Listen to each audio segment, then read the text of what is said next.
குறும்புகளின் கூட்டாளிகள். நான் 8ஆம் வகுப்பு படிக்கும் பொழுது நானும் என் தம்பியும் எங்கள் சித்தி வீட்டுக்கு போயிருந்தோம்.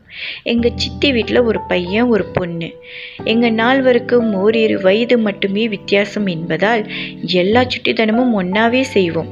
அன்று மதியம் சித்தி தூங்க சென்ற நேரம் பக்கத்து வீட்டு மரத்தில் தொங்கிய மாங்காய் எங்களை வா வா என அழைப்பது போல இருந்தது.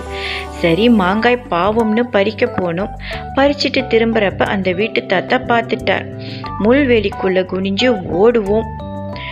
அப்ப டயானா முடி அதில் மாட்டிக்கிட்டு, ஐயோ மாட்டணும், வாடி வாடின்னு அந்த முடியை இழுத்து பிச்சு ஒரு வழியா ஓடிட்டோம். இவ்வளோ கஷ்டப்பட்டு என்ன பிரயோஜனம், மாங்காய் புளிக்கிதுச்ச. அந்த தாத்தா வந்து எங்கள் சித்திக்கிட்ட எங்களை கோத்து விட்டுட்டு போயிட்டார். அந்த புளிச்ச மாங்காயை திருடிட்டு பளிச்சு வாங்கினது மறக்க முடியாத நாள். அப்புறம் சும்மா இல்லாமல் தீனி செஞ்சு சாப்பிடுவோம்னு பப்பாளியை வெட்டி சீனி போட்டு சாப்பிட்டோம். அடுத்து நீர் மோர் செஞ்சோம். அடுத்த பானகம் புளி தண்ணி சீனி எல்லாம் வயிற்றுக்குள்ளே போயிருச்சு. அடுத்தது தான் பெரிய சமையல் நடந்துச்சு.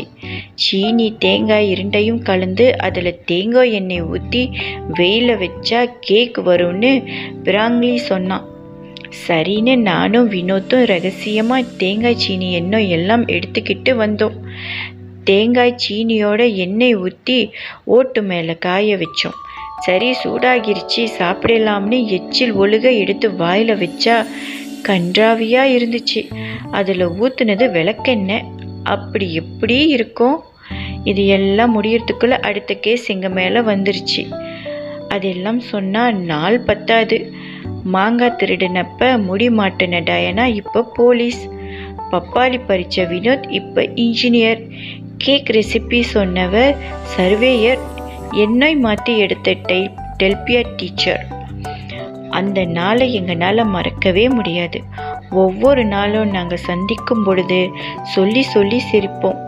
சகோதர சகோதரிகள் உறவு உன்னதமானது. ஒவ்வொருவரும் தன் வாழ்வில் இது போன்ற குறும்புகள் நிறைந்த நாட்களை கடந்து வந்திருப்போம். அந்நாட்களை எழுத்துக்கள் மூலம் பொக்கிஷமாக்கினதில் எனக்கு மகிழ்ச்சி. இந்த குட்டி மகிழ்ச்சி கதையை உங்களுக்கு நான் படிக்கிறதுல எனக்கு ரொம்ப மிக்க மகிழ்ச்சி. இந்த கதை உங்களுக்கு பிடிச்சிருந்தா என் சேனலை சப்ஸ்கிரைப் பண்ணுங்கள், லைக் பண்ணுங்கள் மற்றும் ஷேர் பண்ணுங்கள். தேங்க்யூ.